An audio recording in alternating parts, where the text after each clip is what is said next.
Bonsoir à tous.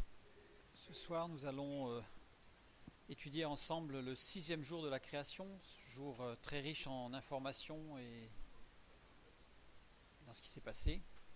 Donc, je vous propose de commencer par lire les versets 24 à 27 de Genèse chapitre 1.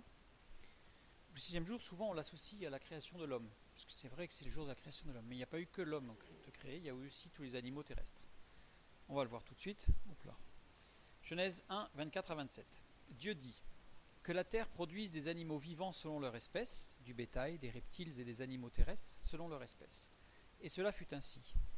Dieu fit les animaux de la terre selon leur espèce, le bétail selon son espèce, et tous les reptiles de la terre selon leur espèce.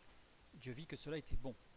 Puis Dieu dit: faisons l'homme à notre image, selon notre ressemblance, et qu'il domine sur les poissons de la mer, sur les oiseaux du ciel, sur le bétail, sur toute la terre, sur tous les reptiles qui rampent sur la terre. Dieu créa l'homme à son image, il le créa à l'image de Dieu. Il créa l'homme et la femme.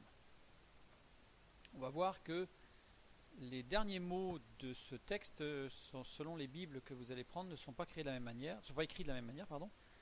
On a, comme dans le texte que j'ai pris, il créa l'homme et la femme. Dans d'autres textes, on a il le créa homme et femme. Donc, ou alors il les créa homme et femme. Il y a une nuance de traduction. On va regarder tout à l'heure, évidemment, d'un peu plus près ce que cela signifie. Donc nous allons d'abord nous intéresser à la première partie du texte, la création des animaux, qu'on va appeler les animaux homéothermes. Je renvoie vers notre étude sur le 5e jour de la création, où Dieu créa les animaux poikilothermes, c'est-à-dire les animaux dits à sang froid, et là c'est la partie des animaux dits à sang chaud, c'est-à-dire à une température du corps constante, à peu près. Donc ce qu'on appelle les animaux à sang chaud. J'ai mis entre guillemets sang chaud parce que ce serait à définir plus précisément, mais donc on ne va pas rentrer trop dans le détail de ce côté-là.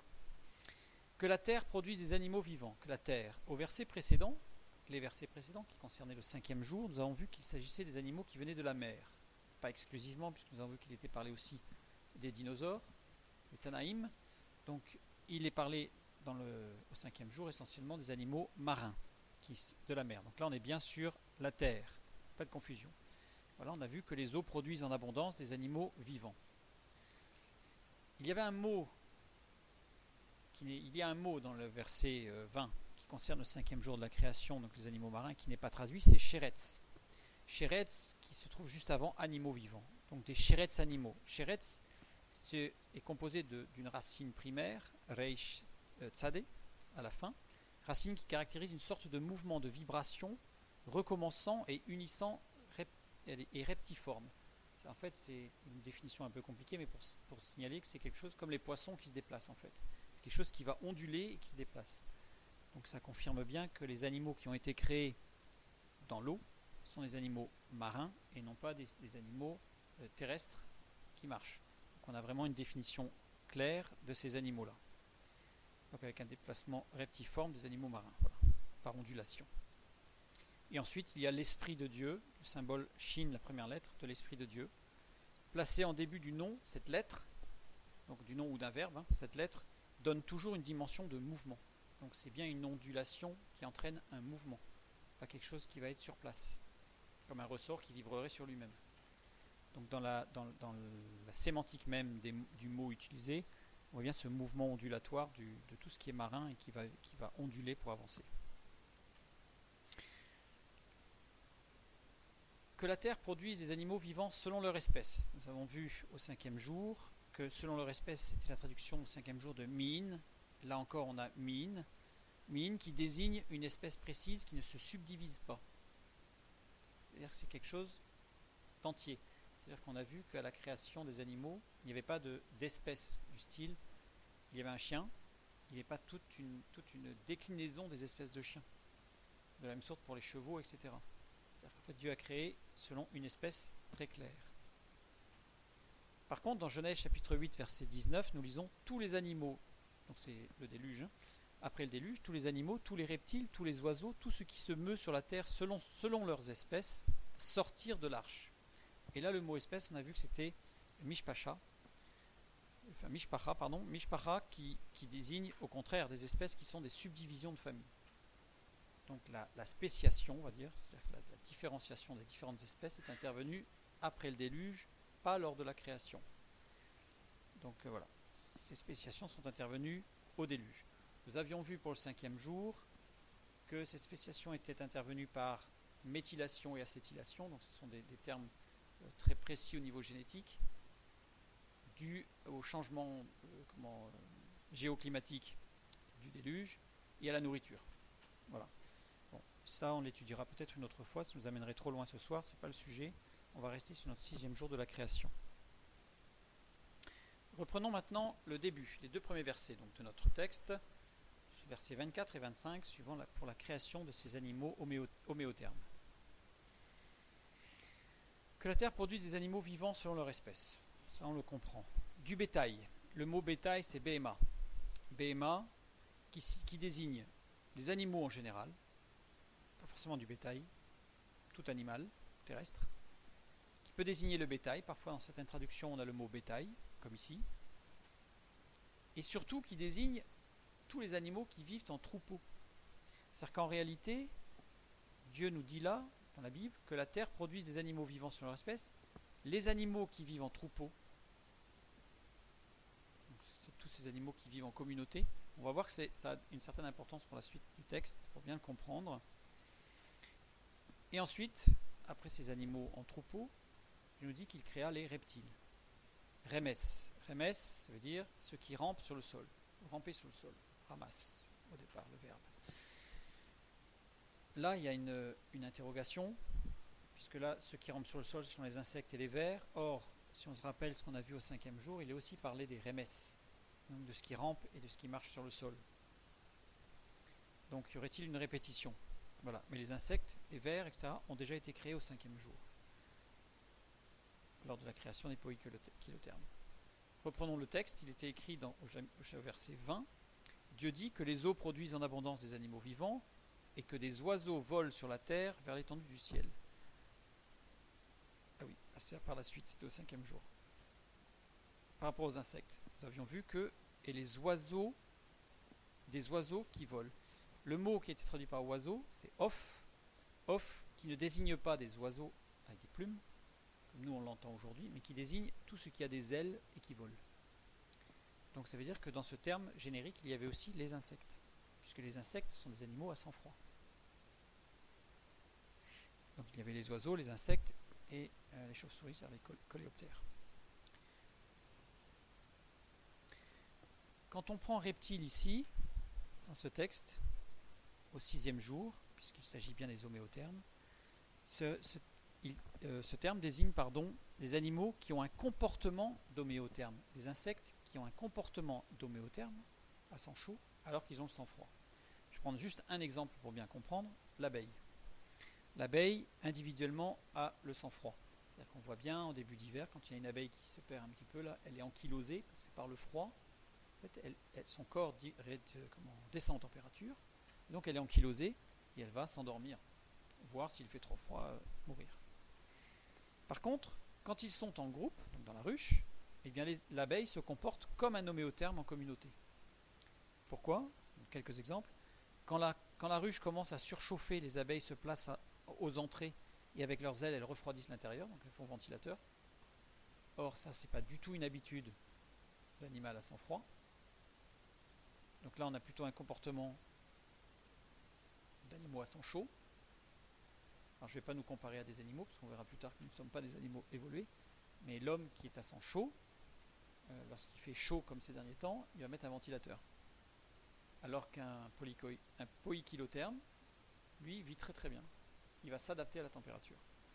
Et pareil, quand il fait froid en hiver, quand la ruche devient trop froide, eh bien les abeilles font vibrer les muscles de leurs ailes et l'essaim entier produit assez de chaleur pour maintenir la température de la ruche. Donc on a bien un comportement homéotherme. Donc la Bible au 6e jour nous parle de ces insectes qui ont un comportement d'homéotherme. Donc il y a bien une différenciation. Comme on en a parlé, je ne vais pas revenir dessus le 5e jour, la taxonomie biblique n'est pas du tout la même que celle que les scientifiques ont conservée. Taxonomie, c'est-à-dire le classement du règne animal. Donc voilà, le système de référence n'est pas du tout le même.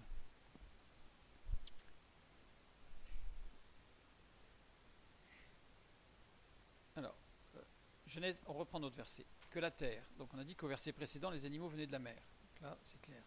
Que les œufs produisent en abondance des animaux vivants. Produisent. Yatsa. Yatsa, qui veut dire produire, sortir. C'est bien sorti de la terre. Le radical est à l'ifil. Ifil, ça veut dire qu'en fait, on va le traduire par rendre, faire ou rendre productif, faire produire. C'est que la terre fasse produire des animaux. Donc on a bien une action qui n'est pas une action autonome de la terre, c'est Dieu par sa parole, par le logos, dont on a déjà parlé les études précédentes, qui va construire, qui va fabriquer à partir de la terre ces animaux. Dieu dit, on a vu que c'était le logos, la parole de Dieu, là je renvoie vers nos premières études, le logos étant le principe de la création, et le verbe dire ici est amar. Amar qui rejoint cette parole de Dieu. Amar construit sur une racine primaire, Memreish, tout ce qui s'étend par une impulsion, on l'a vu la dernière fois aussi, Aleph symbolisant Dieu, la première lettre, donc c'est une sorte de mise en résonance par Dieu de la terre.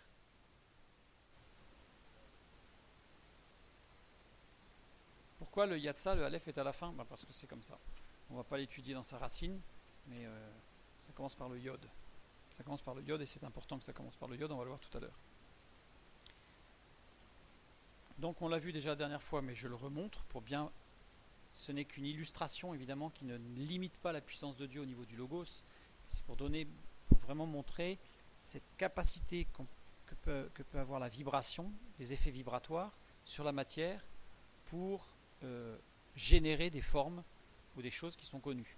Là par exemple, si on prend de l'eau avec de l'amidon de maïs, et qu'on utilise une certaine fréquence pour faire vibrer cette eau avec tout simplement de l'amidon de maïs, donc c'est une expérience reproductible, donc scientifique par définition, et bien on obtient ceci. C'est-à-dire la construction, là on y trouve tout à fait une colonne vertébrale. Une colonne vertébrale.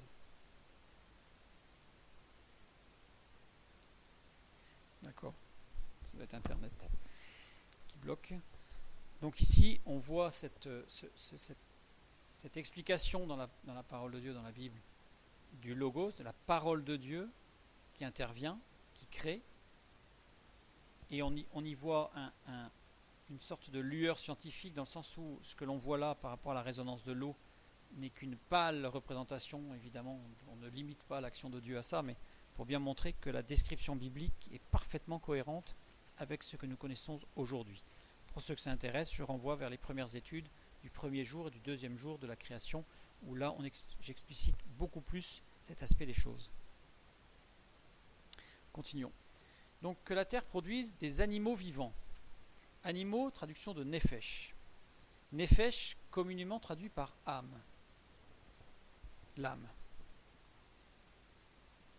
On avait aussi au verset 20 pour les animaux marins la même chose, que les eaux produisent en abondance des animaux vivants. Les animaux, c'était nefesh, le même mot, qui est traduit d'habitude dans tous les textes bibliques, traduit par âme, une âme. Avec un mot avant, comme on a vu tout à l'heure, sheretz en plus, qui va un peu plus loin par rapport à la technique de déplacement. Ces animaux, ils sont vivants. Vivants, chaya. Chaya, qui veut dire vivant, qui a la vie, avec sous-entendu du mouvement. Le mouvement est l'être, donc c'est la vie. Et ce qui est intéressant, c'est que ce mot signifie aussi âgé. C'est-à-dire que là, la Bible, dès le texte biblique, répond à la question, qu'est-ce qui est le premier? C'est l'œuf ou c'est la poule? C'est la poule. La Bible dit que Dieu créa l'animal âgé, mature, prêt à se reproduire. Donc, cette expression animaux vivants, dans certaines Bibles, est traduite par âme vivante. Âme vivante. La question qu'on va se poser, c'est les animaux auraient-ils une âme? C'est-à-dire que là, d'après le texte biblique, les animaux ont une âme. Donc en fait, là on voit que ça commence un petit peu à bousculer certaines idées reçues qu'on peut avoir sur le texte biblique. On continue, on va revenir sur cet aspect de l'âme un peu plus tard. Là, pour bien comprendre, on va maintenant passer à l'étude sur la création de l'homme. Donc versets 26 et 27, puis Dieu dit, donc après les animaux là, faisons l'homme à notre image, selon notre ressemblance, et qu'il domine sur les poissons de la mer, sur les oiseaux du ciel, sur le bétail, bétail c'est BMA, donc c'est tous les animaux en troupeau, sur toute la terre et sur tous les reptiles qui rampent sur la terre. Dieu créa l'homme à son image, il le créa à l'image de Dieu, il créa l'homme et la femme, ou il le créa homme et femme, selon les traductions. Ce qui est intéressant de souligner, pour la troisième fois dans le texte biblique, c'est que pour l'homme, le texte biblique emploie un terme particulier qui est bara. Bara qui veut dire créer, mais qui est construit d'une manière très particulière. Il signifie créer ou tailler par le verbe, tailler par la lettre. Donc là, on rejoint encore le fait que tout a été créé par la parole de Dieu, comme le dit la Bible, Jean chapitre 1, verset 1, et tout a été fait par la parole de Dieu. Et le verbe créer reprend cette notion de la parole créatrice.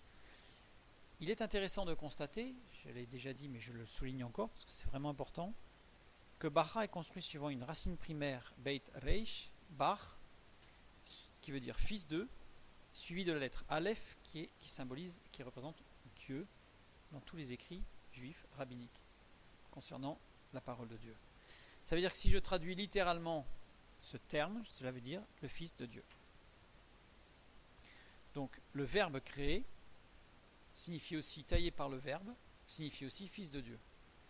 Ce qui correspond à ce qui est dit dans le Nouveau Testament, Jean chapitre 1, verset 1, au commencement était la parole, et la parole était Dieu, et la parole était avec Dieu, tout a été fait par elle, et au verset 14, où il est dit que Jésus-Christ est la parole faite chair. Donc en fait, on a vraiment une seule entité entre les deux. Fils de Dieu, Jésus-Christ, ce que je viens de dire. Jésus-Christ est aussi le Logos, ce fameux Logos qui va permettre à tout de rentrer en vibration.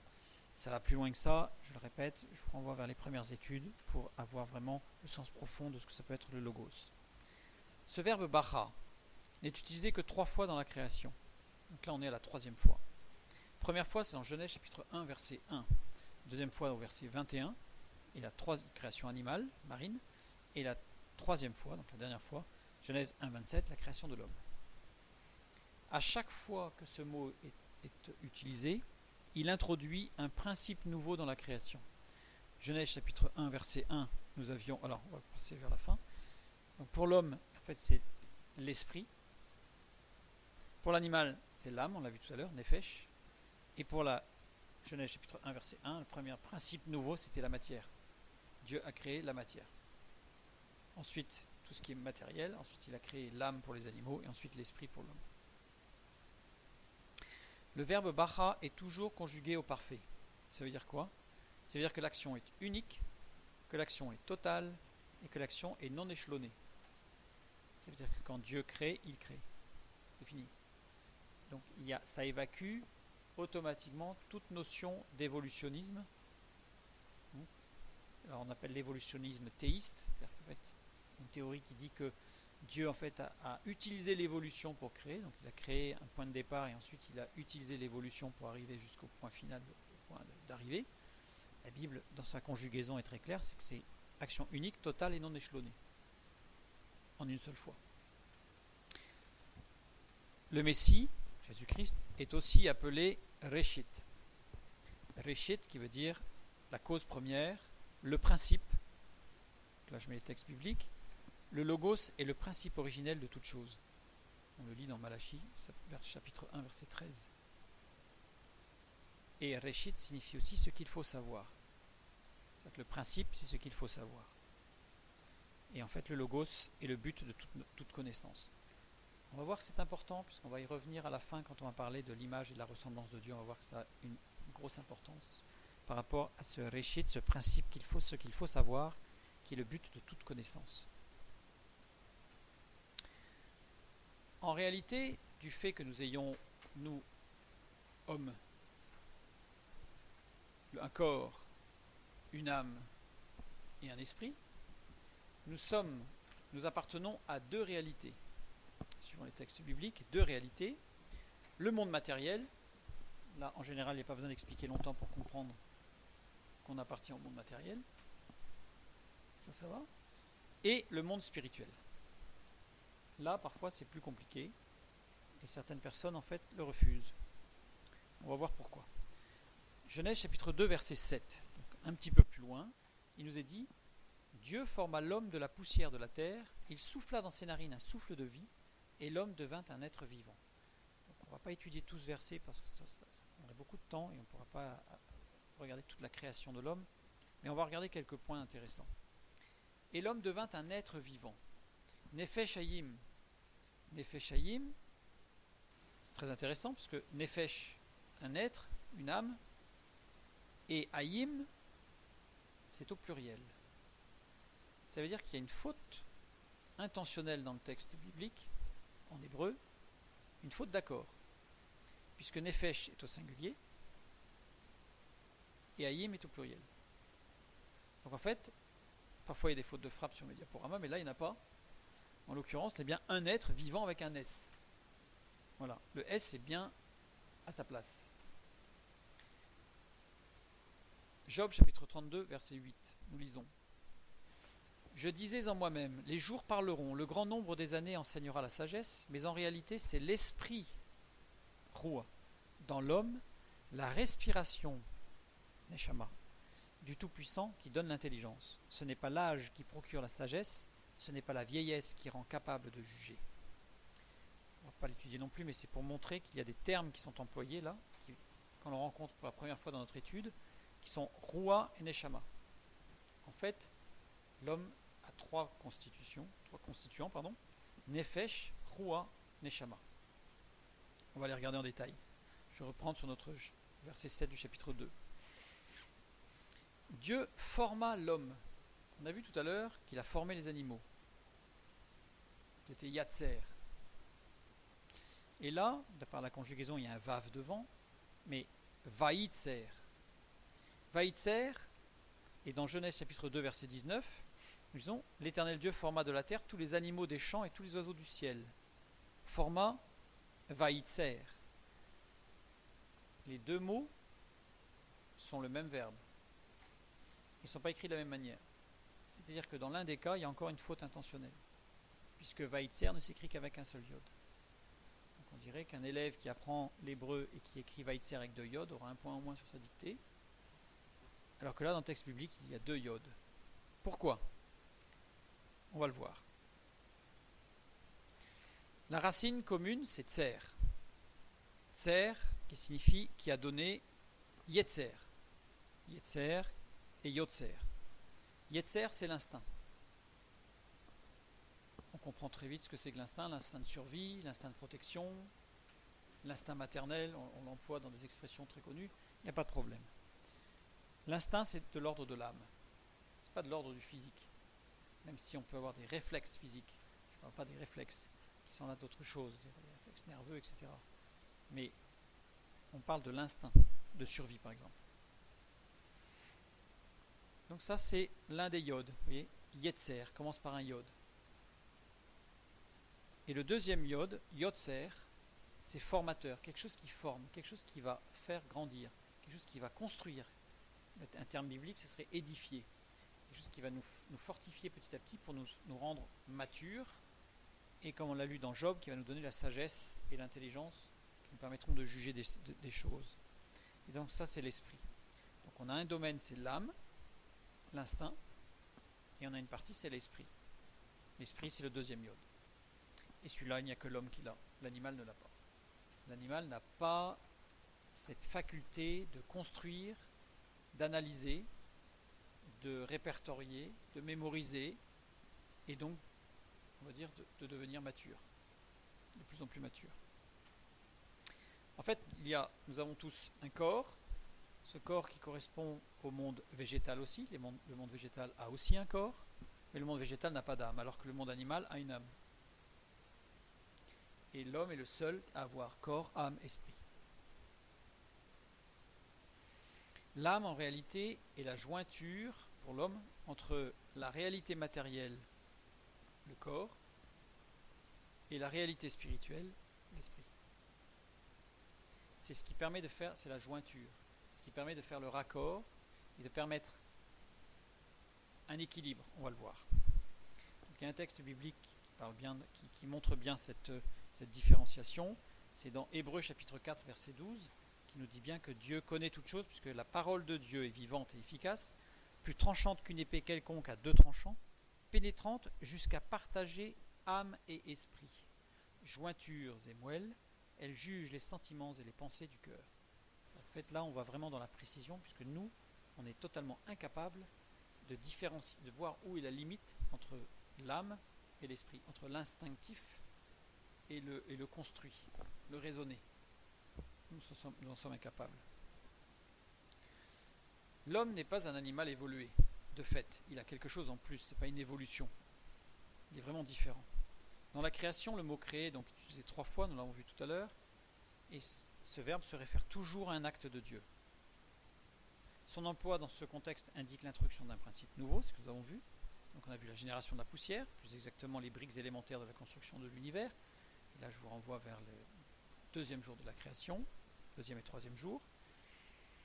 Genèse 1.1. Ensuite la création des animaux, Genèse 1.21, et la création de l'homme, Genèse 1.27, ce que nous étudions aujourd'hui. Le corps. Le corps, comme on l'a dit tout à l'heure, facile. L'âme, plus difficile. L'esprit, encore moins facile à cerner.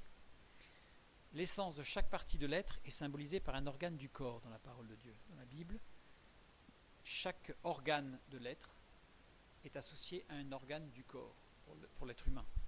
Le corps c'est Nefesh, l'âme c'est Roua et l'esprit c'est Neshama. Donc là déjà, pour ceux qui connaissent un petit peu, c'est surprenant. Parce que Nefesh, on a l'habitude d'y voir l'âme. On va l'étudier vraiment de beaucoup plus près. Ce Nefesh, dans la parole de Dieu, est associé à Kabed, le foie. Tandis que Roua est associé au cœur. Là, on s'y retrouve un petit peu, puisqu'en fait, tout ce qui est sentiment, on dit, quand on dit à quelqu'un qu'on l'aime, on met la main sur le cœur, on met rarement la main sur le foie. Donc, et l'esprit est associé à la tête, le siège de tout ce qui est raison, la pensée. Donc Job chapitre 32 verset 8. En réalité, c'est l'esprit dans l'homme, la respiration du Tout-Puissant qui donne l'intelligence.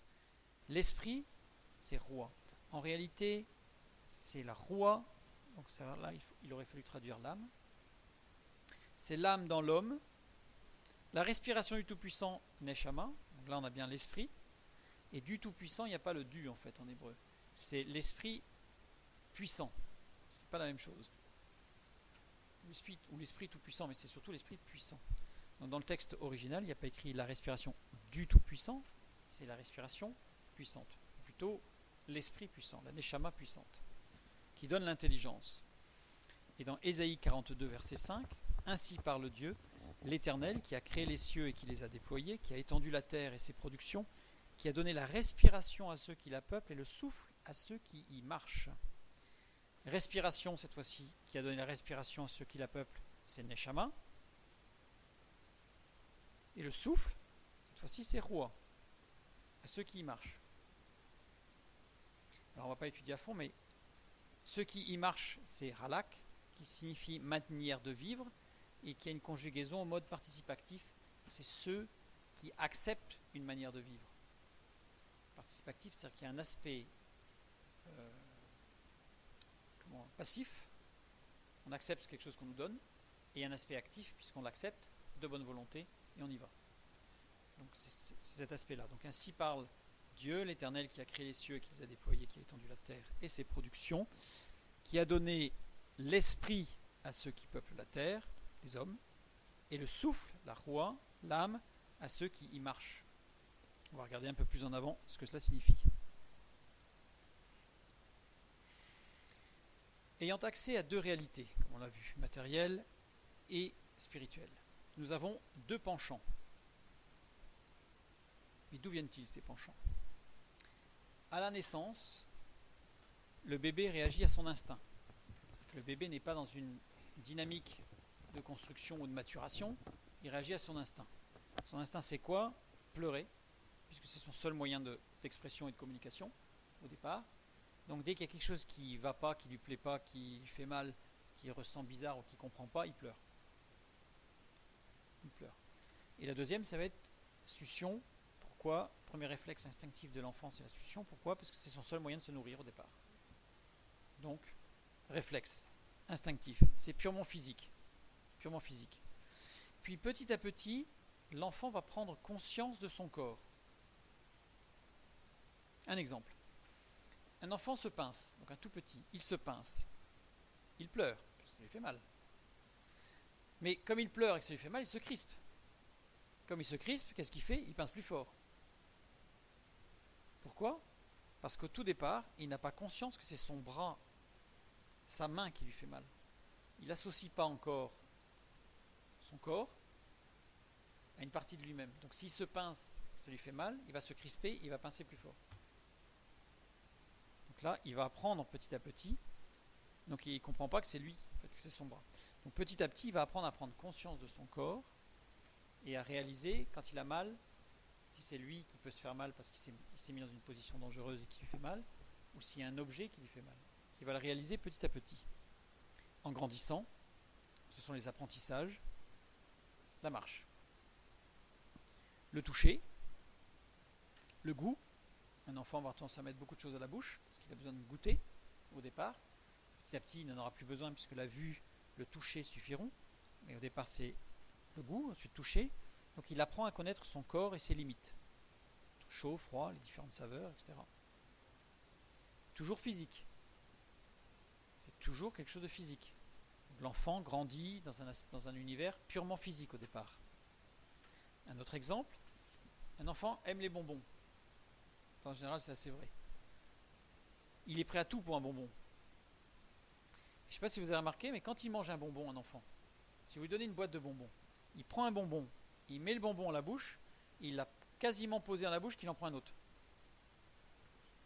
Ah, Frédéric aussi. Un enfant, lui, il va réagir par instinct. C'est-à-dire qu'en fait, il aime, il prend, il ne réfléchit pas. Il va en prendre jusqu'à ce qu'il ne puisse plus en mettre nulle part, ni dans la main, ni dans la bouche. Et dès qu'il a de la place, il en reprend. C'est l'enfant. Il a envie, il veut, c'est comme une puissance en lui qui agit, il prend. Voilà, c'est instinctif, il prend. Devenu adulte, normalement, on ne prend plus les bonbons de la boîte. Devenu adulte, on a pris l'habitude de développer, de gérer ses envies, ses désirs physiques. C'est-à-dire qu'en fait, on sait que s'il y a des choses qu'on aime, on va peut-être différer le plaisir parce que c'est pas le moment, on va faire ce qu'il faut pour en avoir, bref, on va gérer nos désirs physiques en grandissant. Les envies de la nefesh, du corps, sont des envies naturelles, pour la plupart. Manger, boire, dormir, ce sont des envies naturelles. Mais ce sont des envies du corps. Ces envies du corps, de la nefesh, nous amènent vers la mort. On va expliquer pourquoi. Par le mirage du plaisir, par le mensonge. Par le mensonge. Pourquoi? Alors en hébreu, petite information, le mot mensonge est intéressant, parce que le mot mensonge, c'est seker.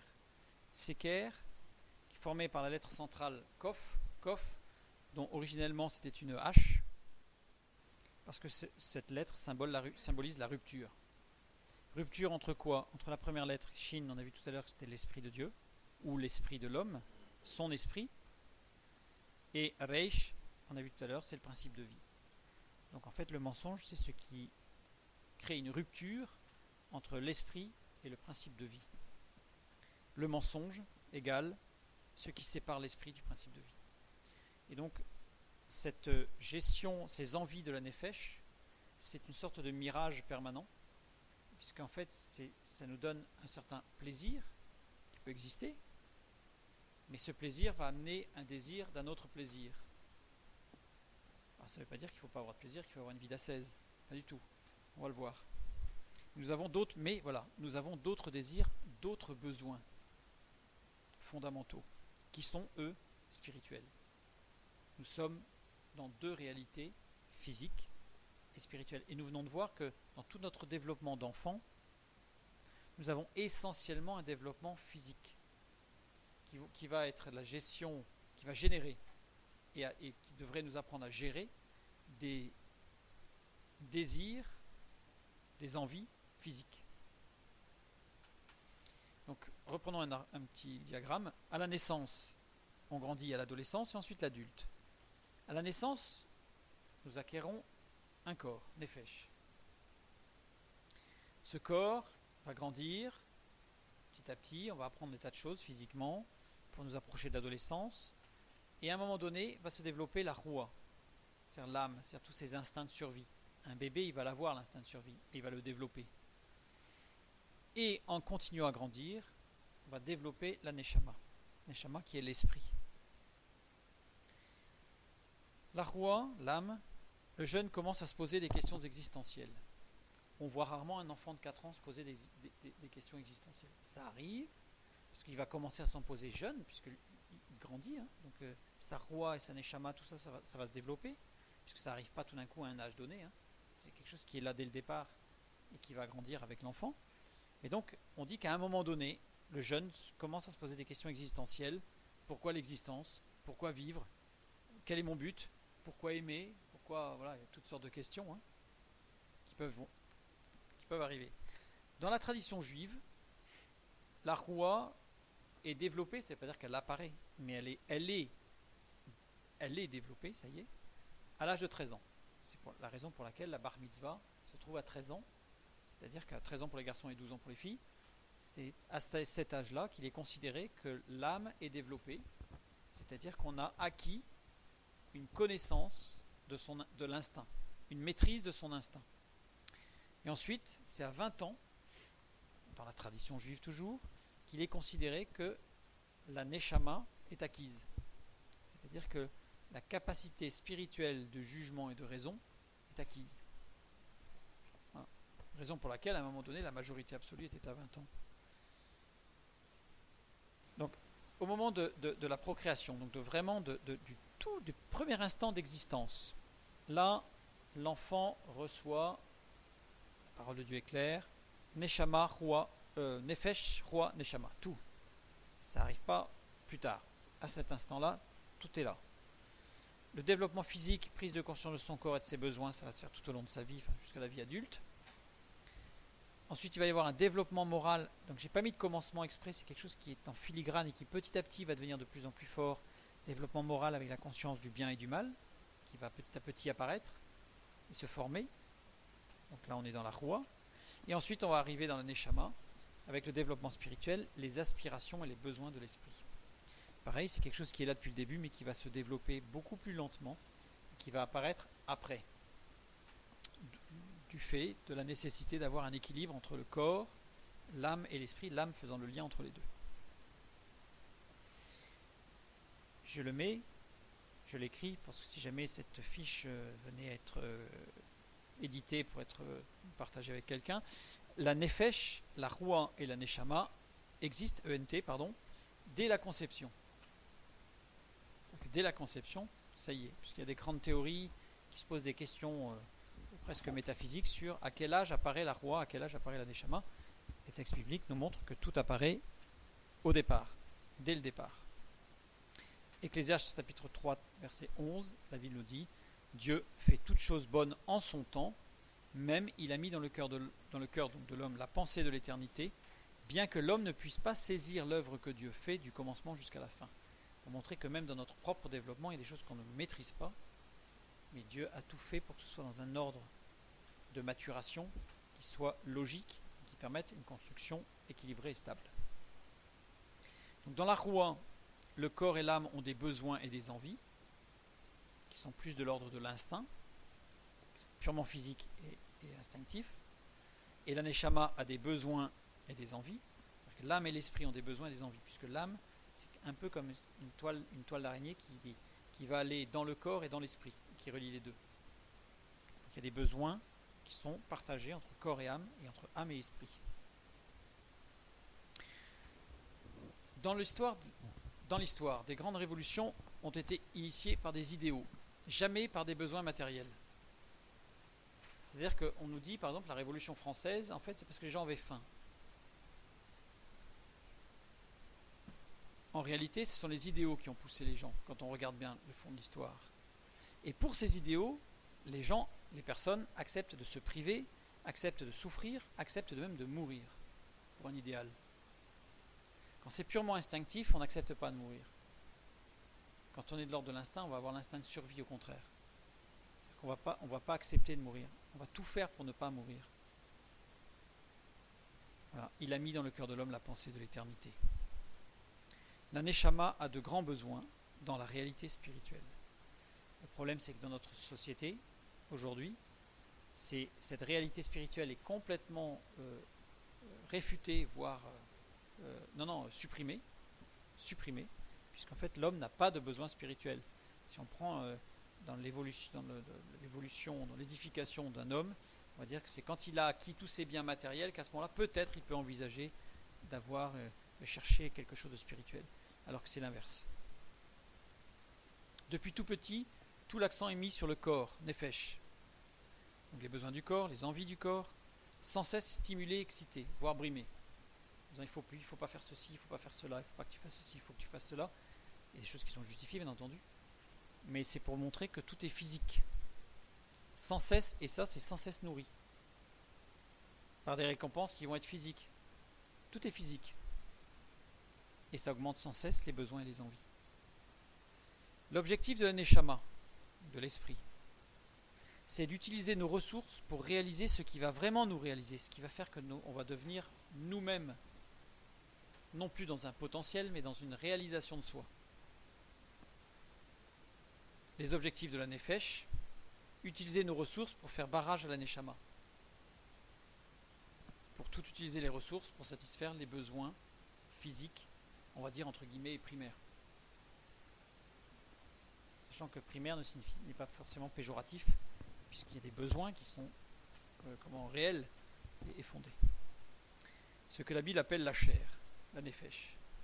Ce que la Bible appelle les désirs de la chair, c'est la nefesh. Jacques 1, 14 et 15.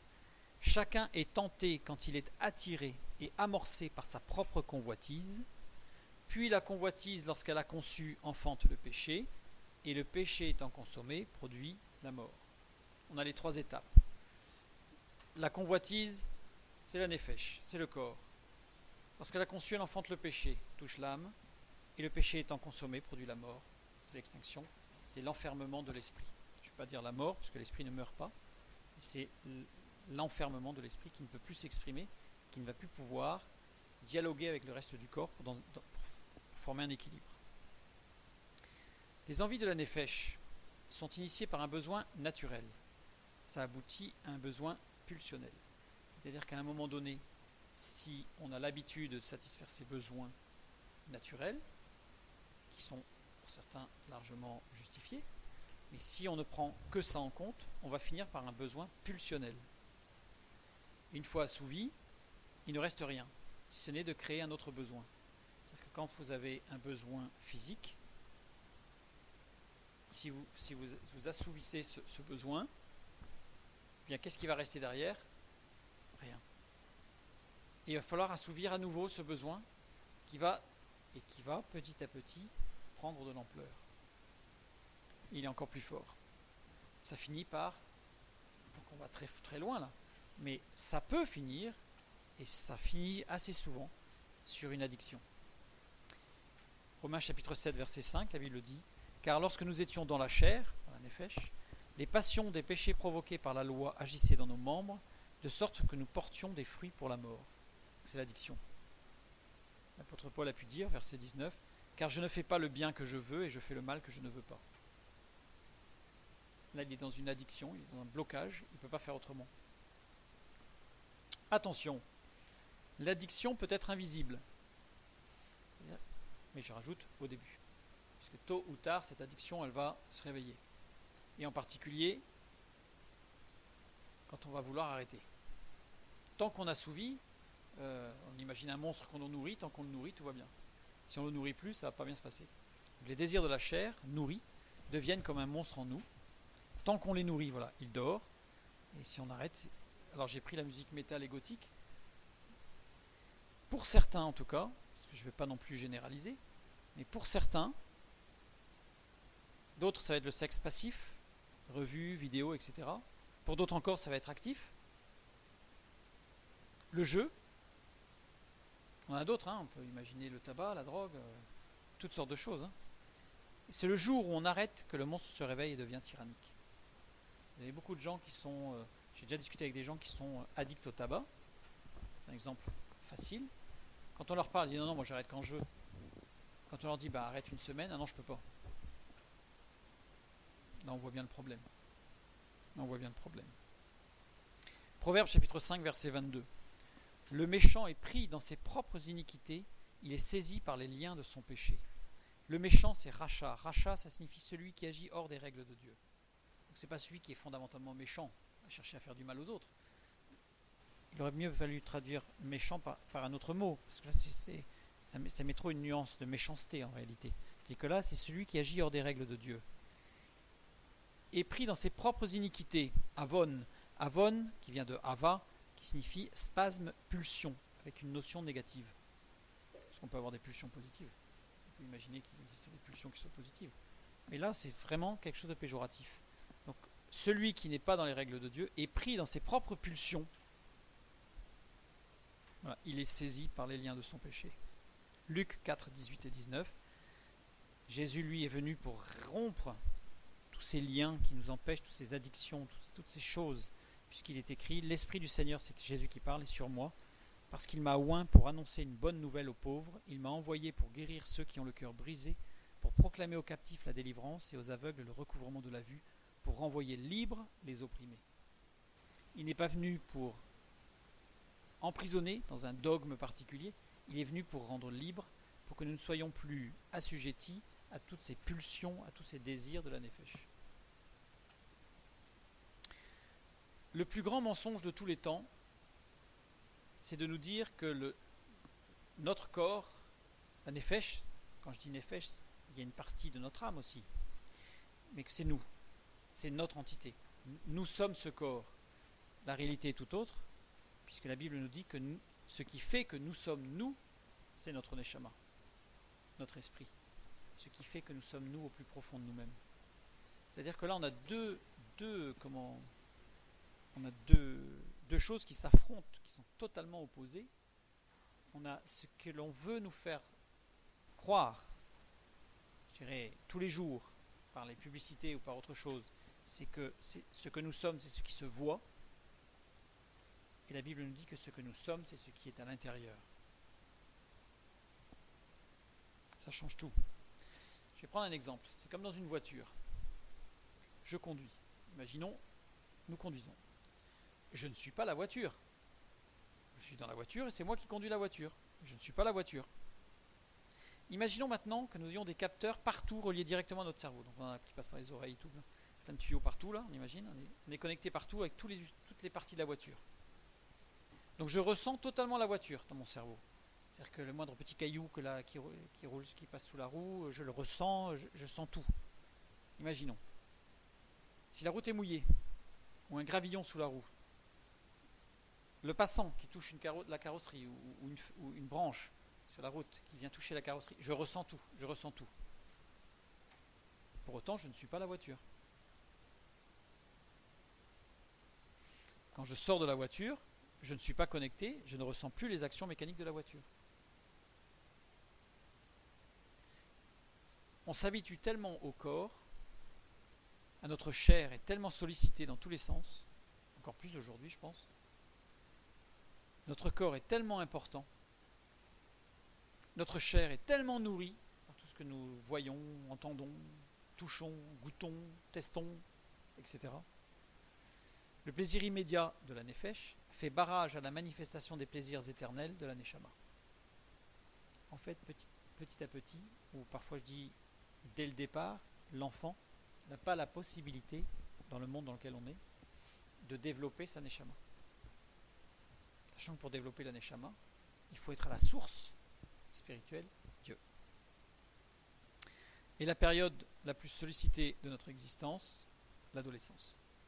L'adolescence qui est le développement, là où on a le démarrage, vraiment à proprement parler, fondamental de la Roua puis de la Neshama, eh bien on est dans une société où l'adolescence est extrêmement sollicitée, ne laissant pas la possibilité aux jeunes, ou très peu, de développer sa Neshama, donc de développer réellement sa propre personnalité, ce qu'il est vraiment. Il va forcément arriver par soit mimétisme, soit envie, désir, pulsion, bref, à très peu développer ce qu'il est vraiment, sa neshama. Alors, il peut être amené à le faire et à le faire plus tard, mais dans ce cas-là, il y a une perte de temps et surtout, il y a une perte d'énergie et il risque d'y avoir des erreurs. Souvent, il y en a. Oui, la neshama demande un investissement. Ça ne se fait pas non plus tout seul pour l'éternité. Si je lis le psaume 133, dans le début, Cantique des degrés de David. Voici, oh, qu'il est agréable, qu'il est doux pour des frères de demeurer ensemble. C'est comme l'huile précieuse qui est répandue sur la tête, descend sur la barbe d'Aaron, qui descend sur le bord de ses vêtements. C'est comme la rosée de l'Hermon qui descend sur les montagnes de Sion, car c'est là que l'Éternel envoie la bénédiction, la vie pour l'éternité.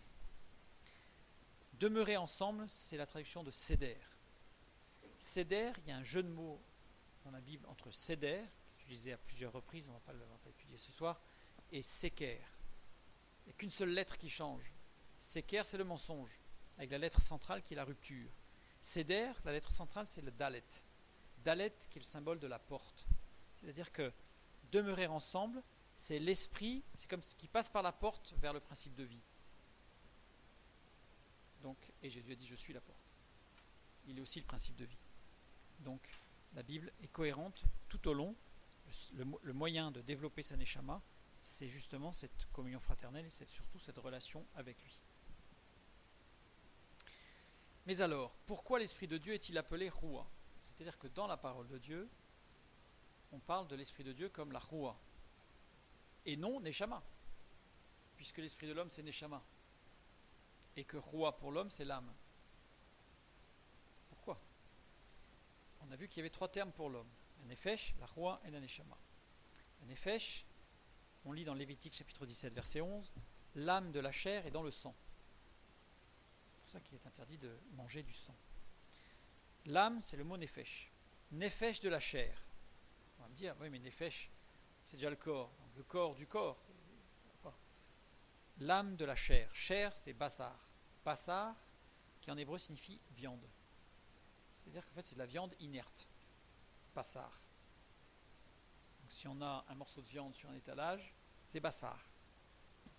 Par contre, quelqu'un qui est vivant, c'est pas Bassar, c'est Nefesh. Et d'ailleurs, c'est vraiment la viande, puisque quand on parle d'un corps mort, d'un cadavre, c'est Goud, c'est un autre mot. Goud. Bassar. Donc, la Nefesh de la viande, le principe vivant de la chair, de la viande, du corps, est dans le sang. La Roua est liée à l'inspiration et la Neshama est liée à l'expiration. Donc là, je mets les références pour donner cette nuance. Ce sont des dictionnaires en fait d'hébreu français et de sémantique hébraïque. Je donne les références. Et dans les deux cas, ces mots sont régulièrement traduits par respiration. On l'a vu tout à l'heure. Vous vous souvenez, on a vu les mots respiration. C'était Neshama et Roua. La respiration de l'homme. Donc, parce qu'ils ont tous les deux un lien à la respiration. La Roua étant plus dans l'inspiration et le Neshama étant plus dans l'expiration. Dans la nuance. Le sang, c'est le lieu des échanges respiratoires. C'est là que tous les échanges se font, dans le sang. La Nefesh est l'unité d'une personne, d'une individualité. C'est-à-dire que, évidemment, la personne se situe là où est son corps. Jusque-là, ça va. Elle maintient dans le sang, donc la Nefesh, cette unité vivante dans l'alternance de l'inspiration et de l'expiration, évitant ainsi une sorte d'explosion entre l'inspire et l'expire. On imagine si quelqu'un ne fait qu'inspirer, on imagine assez bien que ça ne va pas très bien finir. On imagine aussi que si quelqu'un ne fait qu'expirer, ça ne va pas très bien finir non plus. Donc il y a une sorte d'équilibre dans le corps entre l'inspiration et l'expiration. Au même titre que dans notre vie, il doit y avoir un équilibre entre le monde matériel et le monde spirituel. Nous ne sommes pas que matériels, nous ne sommes pas que spirituels. Nous avons aussi besoin d'assouvir des besoins matériels, au même titre que nous avons besoin d'assouvir des besoins spirituels. C'est l'équilibre. Donc le sang, c'est le lieu des échanges d'équilibre entre l'expiration et l'inspiration, les échanges de vie. La Neshama, elle n'est pas isolable de la dimension de l'infini. Ça, on le lit dans pas mal d'ouvrages rabbiniques. C'est-à-dire qu'en fait, la Neshama est liée à l'infini de Dieu, la puissance et la grandeur de Dieu. Elle représente la possibilité de fonder un point de vue. C'est tout ce qui va être la raison, tout ce qui va permettre de juger d'une chose, pas forcément de juger de quelqu'un, mais de juger d'une chose. Est-ce qu'elle est bonne ou pas bonne? Dans quelle mesure est-ce qu'elle est bonne ou pas bonne? Dans quelle mesure est-ce que je peux la pratiquer ou pas? La Neshama, elle désigne le monde de la création, la réalité native, et elle désigne l'oreille. Pour ça, j'ai été assez surpris. Pourquoi l'oreille? Parce que c'est l'organe de l'écoute qui permet de fonder un point de vue. C'est-à-dire qu'on ne peut pas se faire un point de vue sur un sujet particulier si on n'a pas des renseignements qui nous viennent, si on n'inspire pas, c'est-à-dire que si on n'intègre pas des informations. C'est évident que se faire un point de vue sans aucune information, on ne peut pas. Donc pour pouvoir se faire un point de vue, il faut connaître. D'où l'image de l'oreille pour la Neshama. La Roua, elle permet de s'orienter selon deux pôles. Le monde de l'action où existe la Nefesh. La Roua, elle prend en compte les besoins du corps, mais elle doit prendre en compte aussi le monde du jugement, de la compréhension, la Neshama. J'invite à lire ceux qui s'intéressent, 1 Corinthiens 2,14. Maintenant, pour en revenir, pourquoi Dieu c'est Roua Kodesh, le Saint-Esprit, ou Roua Elohim, l'Esprit de Dieu, qu'on traduit par l'Esprit de Dieu. Rien ne se sépare de Dieu pour sortir de lui. Dans la parole de Dieu, on l'a vu la dernière fois quand on a étudié le nom de Dieu, il est et il fait être parce qu'il est. C'est-à-dire que rien ne sort de lui sans être Dieu lui-même. Il est Dieu. Il est tout.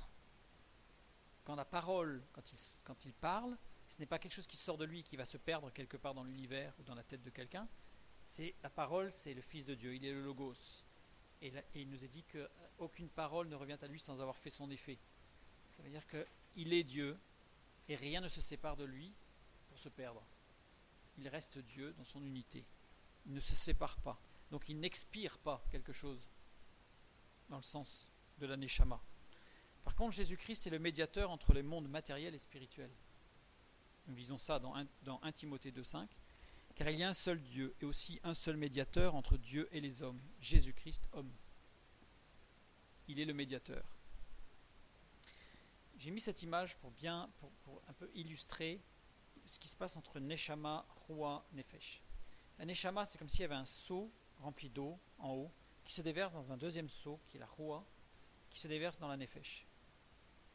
Si on imagine que le premier seau est vide et qu'il ne se remplisse pas, la Neshama, si elle est vide, alors on ne va pas pouvoir irriguer ni la Roua ni la Nefesh. Et à ce moment-là, ce qui va se passer, c'est que, comme on dit entre guillemets, la nature a horreur du vide. C'est-à-dire que celui du bas, on va remplir par le bas la Nefesh, par les besoins purement physiques, et on va remonter sur la Roua, mais on ne pourra pas remonter sur la Nefesh. Donc la Roua, qui est en lien avec les deux, va être imprégnée des besoins du corps et pas de la Neshama, pas de l'esprit. Par contre, quand on vit avec Dieu, à ce moment-là, l'Esprit de Dieu vient alimenter le seau d'en haut, la Neshama qui va pouvoir redescendre sur la Roua, et qui va pouvoir irriguer la Nefesh. Donc il va y avoir les deux. Et là, il faut une vie d'équilibre, comme on l'a vu tout à l'heure. L'équilibre imagé dans le sang, l'âme de la chair est dans le sang.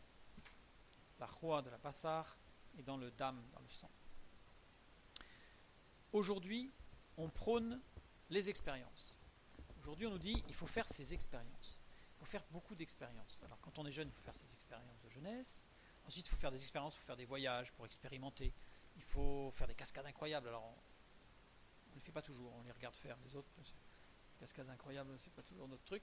Mais voilà, il faut faire des expériences, il faut voir des expériences incroyables. Il faut avoir des sensations fortes ou moins fortes. Il faut avoir des sensations, du beau, du froid, du chaud. Donc, on va chercher les sensations. On va regarder des artistes incroyables. On va chercher l'incroyable, on va chercher la performance dans tous les domaines. En fait, il faut des expériences. Et ces expériences, les paysages incroyables, etc. Résultat de toutes ces expériences, des souvenirs. Intéressant les souvenirs. La nostalgie, c'est moins intéressant. La nostalgie, c'est l'inverse de l'espérance. La nostalgie, c'est l'inverse de l'espérance. La Bible, elle nous propose l'espérance. Les expériences nous proposent la nostalgie. De ces souvenirs, il ne reste rien, si ce n'est quelque chose de fugace, un souvenir justement. Et ces souvenirs vont susciter des envies de Nefesh.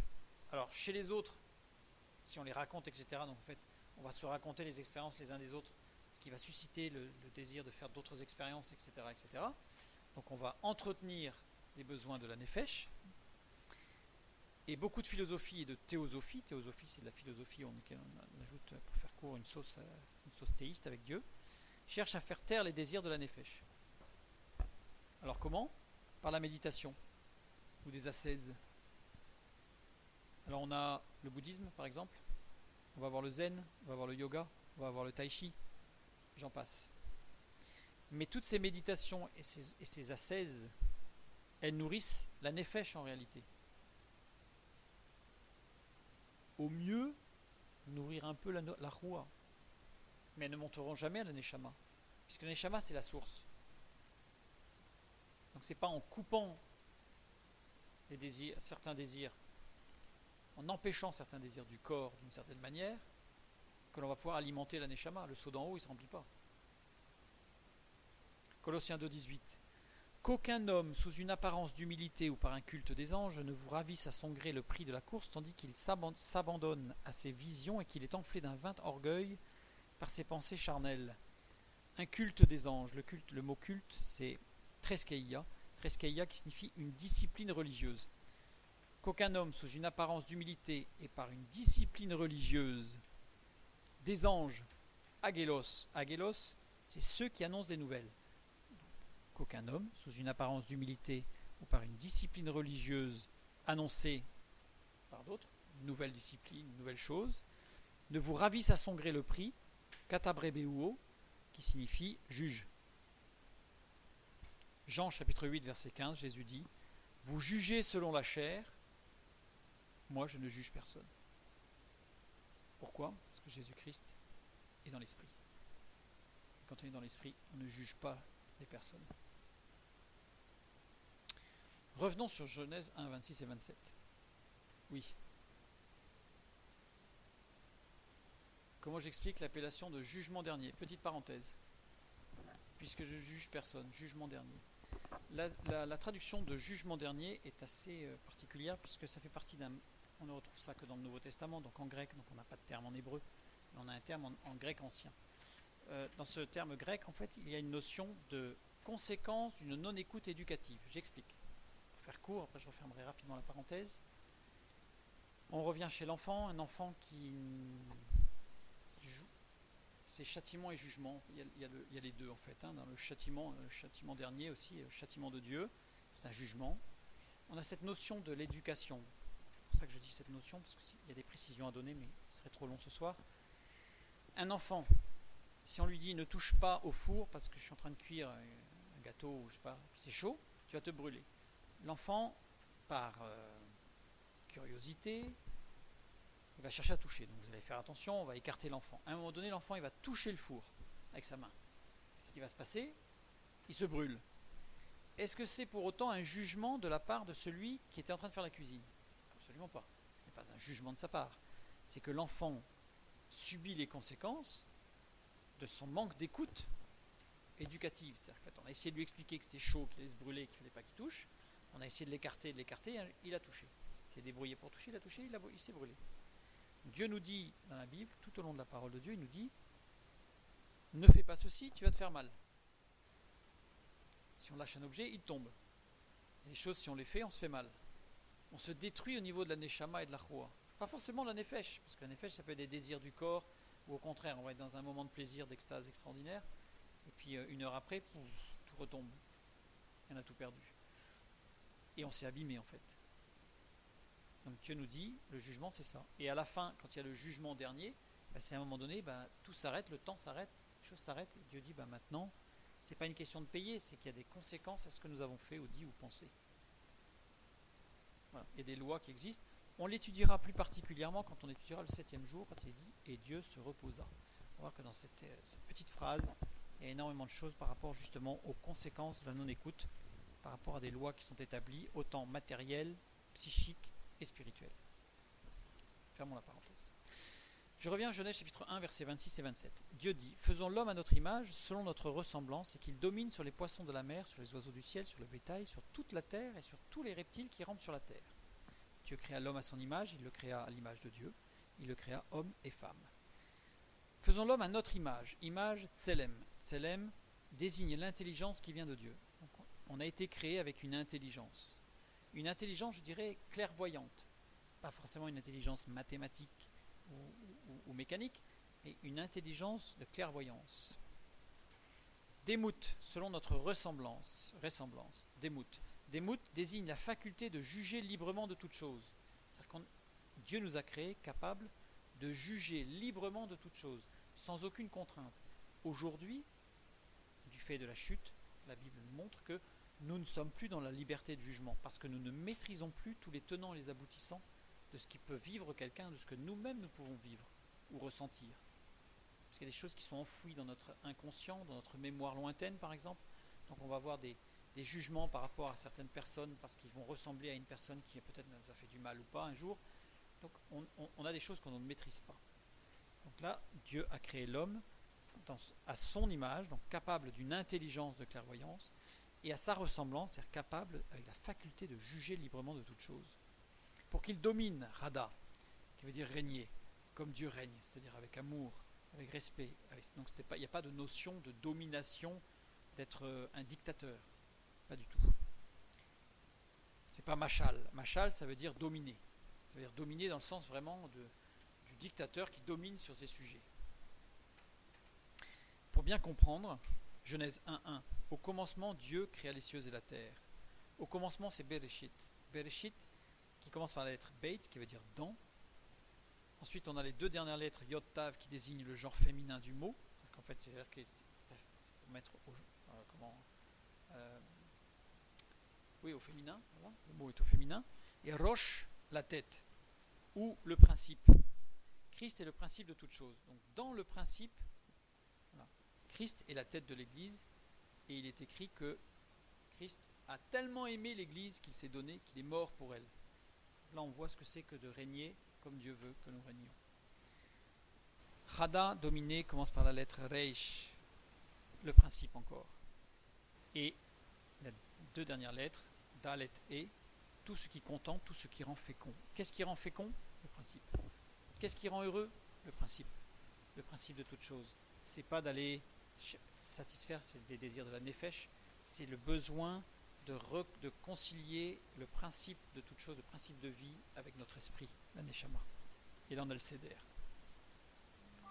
L'homme à l'image et à la ressemblance de Dieu, celui qui est rempli de l'esprit de Dieu, celui dont le principe est Christ. On continue. Donc on a vu les deux mots. Ces deux mots expriment l'essence même de l'homme, sa caractéristique propre qui en fait un être à part dans le règne animal. L'animal n'a pas cette capacité de l'intelligence et de la faculté de juger de toute chose. L'animal ne va réagir que par instinct ou par réflexe instinctif. Nous avons une capacité d'analyse, une capacité d'imagination, une capacité de réflexion.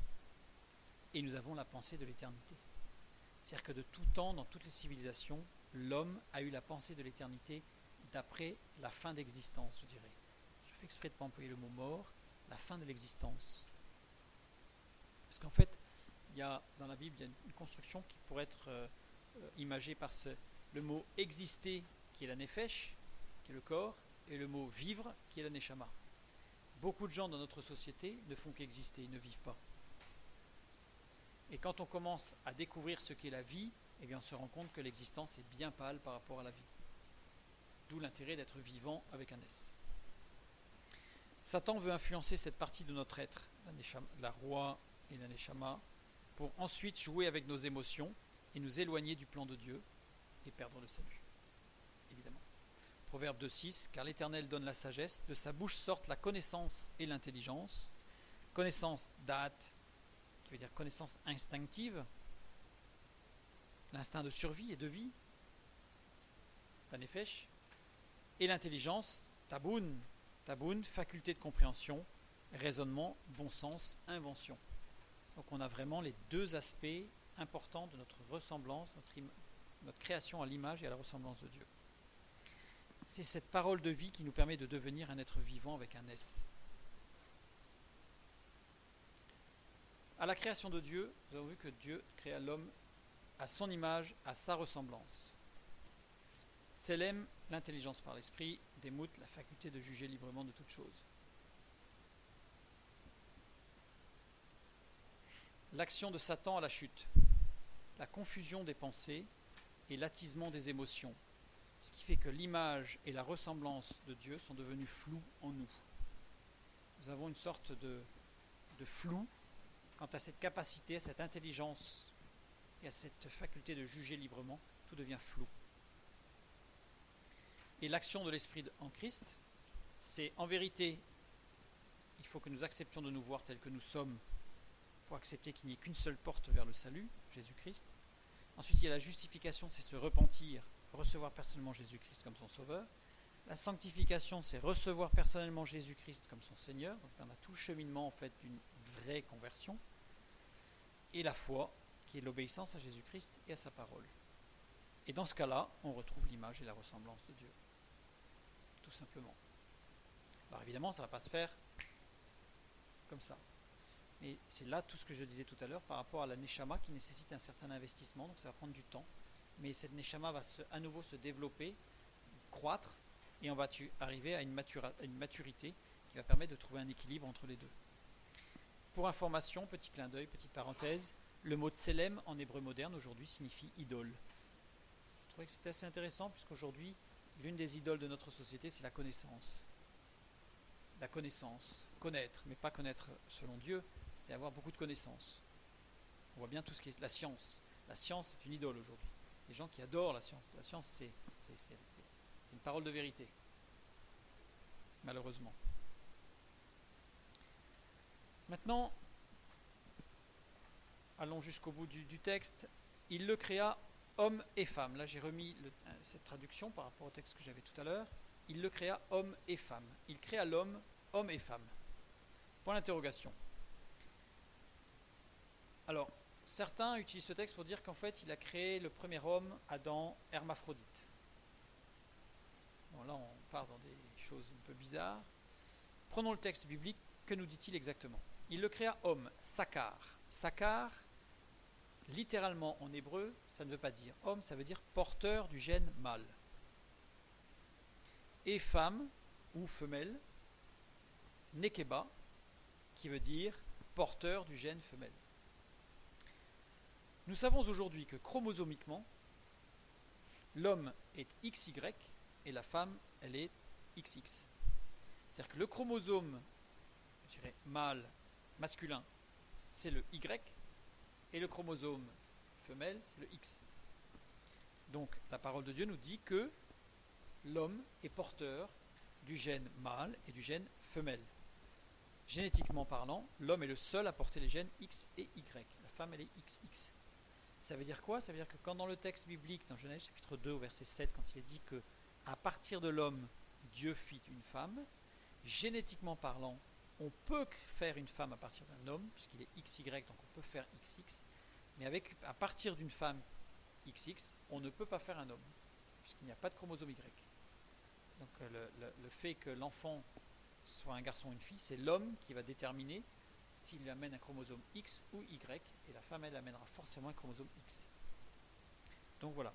Donc dès la création, la parole de Dieu est très précise, texte qui a été écrit en 1600 avant Jésus-Christ, qui nous décrit la génétique de l'homme porteur du gène mâle et du gène femelle.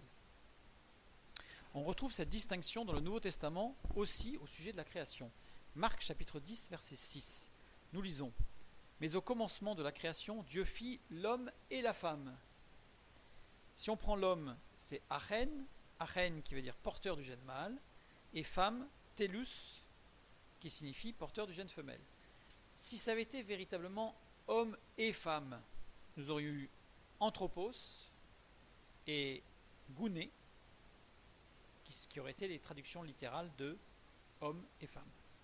Or là, on a Achen et Télus, qui sont plutôt les traductions de porteur du gène mâle et porteur du gène femelle. D'ailleurs, les Septante ne s'y sont pas trompés. Septante, traduction du texte de l'Ancien Testament en hébreu en grec ancien par des Juifs d'Alexandrie, donc au IVe siècle avant Jésus-Christ. Et les textes de la Septante ont bien traduit les termes hébraïques Sakar et Nekeba par Achen et Telus et non pas Anthropos et Gouné. Donc il montre que le texte biblique est très précis, même jusqu'à la distinction chromosomique de l'homme et de la femme. J'ai fait un petit schéma récapitulatif de tout ça pour l'homme. Donc l'action de l'esprit. L'esprit veut nous nourrir de l'intérieur vers l'extérieur. On voit le besoin de Dieu qui est au cœur. Quand on dit il est au cœur de l'être, de notre être, ça veut tout dire. Et ensuite on va s'éloigner petit à petit pour arriver jusqu'au corps, troisième cercle le plus grand, celui qui se voit, la nefesh, mais qui doit être irrigué de l'intérieur et non pas l'inverse. Or, comme je l'ai dit et je le répète, dans notre société aujourd'hui, on a une tendance à nourrir le corps pour aller nourrir l'intérieur, ce qui ramène à des choses à des personnes qui vont être sèches, qui vont être vides et qui vont être surtout malheureuses. Alors, au sujet du sang, un petit détail que j'ai trouvé très intéressant. Le sang, c'est dam. On a vu tout à l'heure que la nefesh de la bassar était dans le sang, dam. Dam, la valeur miloui de dam, valeur miloui, c'est-à-dire la somme de la valeur des lettres.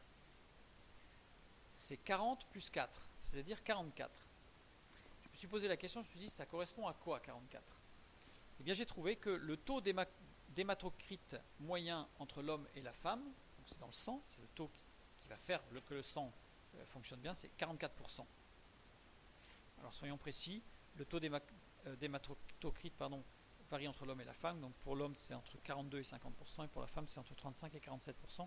Si vous faites un petit calcul de moyenne, vous allez voir que nous arrivons à 43,5%, parce que j'ai tout arrondi, et si on passe sans les arrondis, on arrive à 44%.